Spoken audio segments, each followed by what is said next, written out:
The Joe Rogan Experience. So you start off with this first mile, and Yeah, then I you do. eventually work your way up to all these challenges. Yes.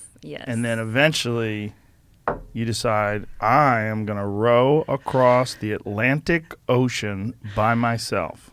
Yeah. So the row. I was on a bus, right? And I was like talking to someone sitting next to me, and we were talking about endurance challenges. And I was a stubborn know-it-all 19-year-old. So, of course, I was like, oh, I've heard it all. I know people climb Mount Everest. I know people sail around the world. I know about all these things. And then he mentioned his friend rowed across the Atlantic. And that was like, that just stopped me in my tracks. Like, what? Like, people can do that? Like, it was so far beyond anything I ever imagined.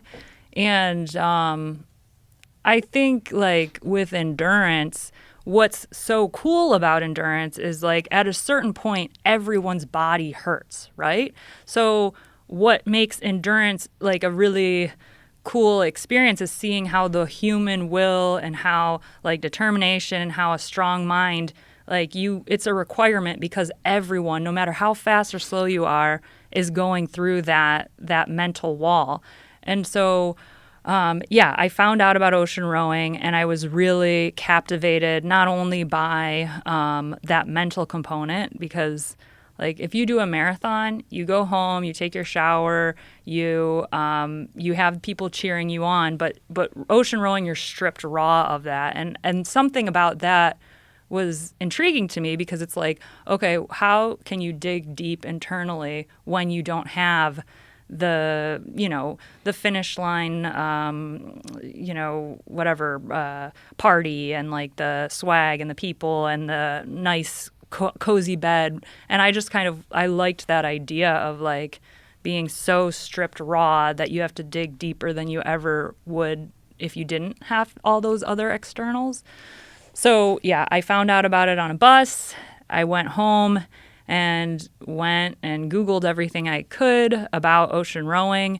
And it was at a time where I did my first ultra marathon. So it was like a 100-kilometer run or 62 miles. And it was, again, one of those moments where I was like, I never thought I could do that. And my body proved otherwise. So what are all the other things that I'm saying I can't do, but maybe I can? So it was really that information at that particular time where I was, like, really open to the idea of, wow, maybe it is possible. But it was a matter of, like, researching everything. It wasn't like, oh, I got to do this. It was, oh, I got to find out everything. Because, I mean, if someone told you someone rowed across the Atlantic, wouldn't the first thing be like, is that really true? Like, so, I mean, that was the first place I looked, like, are people legitimately doing that? How much time was it between you finding out about it and you actually doing it? 2 years. That's not that long. No. What kind of training did you do? So, like, physical training, like, compared to doing, like, I've trained for, like, Ironmans and then trained for adventures, like, purely physical to, like, these more adventure type things. And, like, training for an Ironman, 90% is, like, what you're doing in the gym. For ocean rowing and for, like, the more adventure type athletic pursuits, I would say that, like, 90% was, like, the logistics. Like, you could be the most fit person in the world, but if you don't have a boat, what does it matter? Like, so I spent most of my time just, like, sorting out through all the logistics, the sponsorship, getting the gear, training with the gear. But yeah, like, my training priorities for rowing and ocean were injury prevention. So I did a lot with, like, strengthening my core and my lower back. And then on the weekends is when I would do, like, a 6 to 8 hour training row, just to get used to the boat and the equipment more than anything else. But And you would go on a lake? Lake Erie. Lake Yeah. Erie. Yes. Now, how fast do you go on this boat?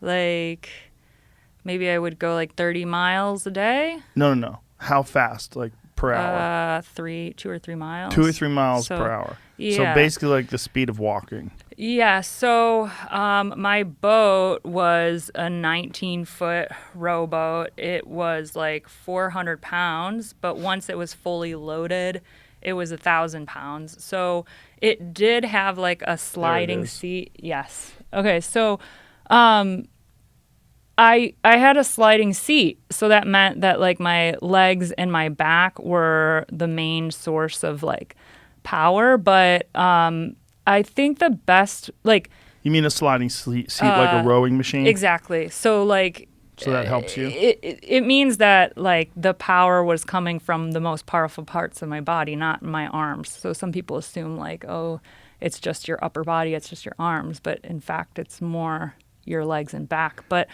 So this thing's going 2 or 3 miles an hour. correct. And how many miles is the Atlantic Ocean? How many miles across? 3,000. Oh. Yeah, 3,000. So Oh my God. don't think about it. Just don't even think about it. Oh my God, that's so far.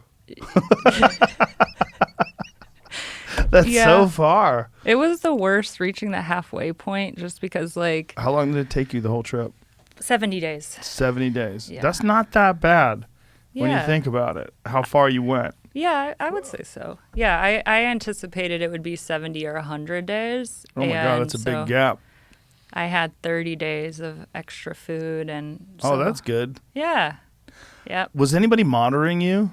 I had like a tracker so people could like look online and see where I was. But there wasn't like a follow boat or anything like that.